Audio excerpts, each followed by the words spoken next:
মৰাণত শ্ৰী শ্ৰী মা কালী আৰু শ্ৰী শ্ৰী হনুমান মন্দিৰ শুভ উদ্বোধন পুৱা আনুষ্ঠানিকভাৱে উদ্বোধন কৰে অসম চৰকাৰৰ কেবিনেট মন্ত্ৰী বিমল বৰাই।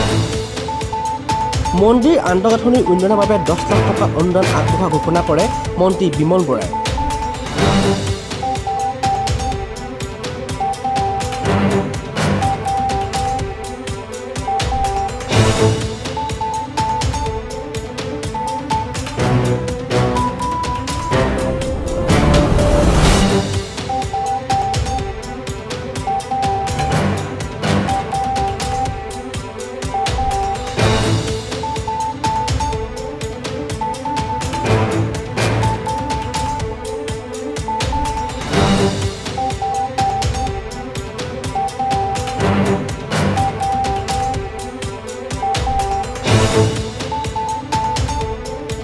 জনাবলৈ পাই অত্যন্ত সুখী হৈছোঁ যে আজিৰ পৰা অৰ্থাৎ 30 এপ্ৰিলৰ পৰা 4 মেলৈকে 5 দিনীয়া বিস্তৃত কাৰ্যসূচীৰে মৰাণ থানা তিনিআলিত নৱনিৰ্মিত শ্ৰী শ্ৰী মা কালী, সিদ্ধি হনুমানজী আৰু শিৱ পৰিবাৰৰ মন্দিৰ স্থাপন কৰা হৈছে।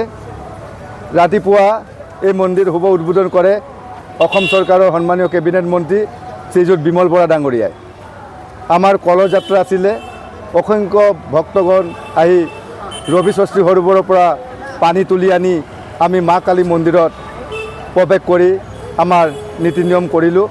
তাৰপিছতে আমাৰ কলহ স্থাপন, বেদী নিৰ্মাণ ইতিমধ্যে হৈ গৈছে আৰু আমাৰ মন্দিৰ শুভ উদ্বোধন কৰি কেবিনেট মন্ত্ৰী বিমল বৰা ডাঙৰীয়াই মন্দিৰটোৰ আন্তঃগাঁথনি উন্নয়নৰ কাৰণে তেখেতে 10 লাখ টকা অনুদান ঘোষণা কৰিছে। গতিকে আমি অতিকৈ আনন্দিত। আমি তেখেতক উদযাপন সমিতিৰ তৰফৰ পৰা ধন্যবাদ জ্ঞাপন কৰিছোঁ আৰু অনাগত দিনবিলাকতো তেখেতৰ পৰা সহযোগিতা কামনা কৰিছোঁ। আৰু এই অনুষ্ঠানত বহুতো বিশিষ্ট ব্যক্তিক আমি আমন্ত্ৰণ জনাইছিলোঁ।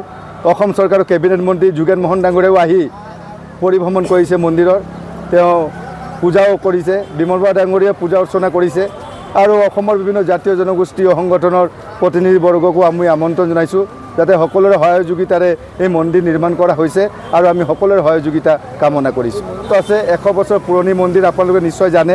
এই মৰাণ থানা তিনিআলিৰ কাষত অৱস্থিত এই মন্দিৰ। আগতে ইয়াত সঘনে দুৰ্ঘটনা সংঘটিত হৈ আছিল। যেতিয়া মন্দিৰ স্থাপন কৰা হৈছিল তেতিয়া দুৰ্ঘটনা হোৱা নাছিল আৰু কোনোবাই যদি মাৰ ইয়াত আহি পূজা অৰ্চনা কৰি কিবা বিচাৰিছিল তেওঁ লাভ কৰিছিল। আমাৰ 5 দিনীয়া কাৰ্যসূচী অহা 4 তাৰিখে আমাৰ কাৰ্যসূচী সমাপ্তি হ'ব। অহা 4 তাৰিখে 8 বজাত, পুৱা 8:30 বজাত মা কালীৰ প্ৰাণ প্ৰতিষ্ঠা কৰা হ'ব।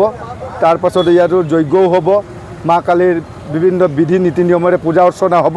তাৰপিছত বিয়লি 4 বজাৰ লগে লগে আমি বিশেষভাৱে আমন্ত্ৰণ জনাইছোঁ অসমৰ বিভিন্ন মঞ্চত টোকাৰী গীত পৰিৱেশন কৰি অসমৰ ৰাইজৰ মৰম বুটলিবলৈ সক্ষম হোৱা স্বনামধন্য কণ্ঠশিল্পী কমলাকান্ত গগৈৰ গীতৰ শৰাই আছে।